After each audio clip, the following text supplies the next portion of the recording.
יפה בעולם.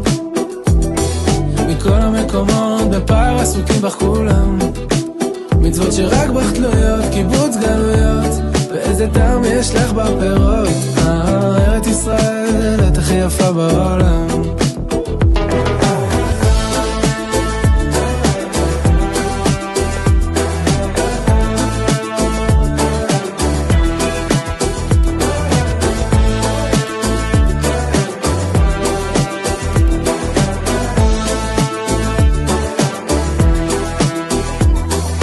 יש בך את הים הנמוך בעולם ועדיין הכי קרובה לשמיים, וכמה שנפליג בשפחך לא אמרנו כלום עדיין.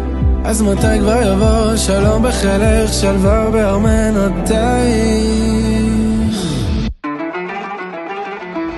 ארץ ישראל היא הכי יפה בעולם, מכל המקומות בפער עסוקים בך כולם. יש בך ים ומדבר, עתיד ועבר, כנרת וחרמון בלבן. ארץ ישראל, את הכי יפה בעולם.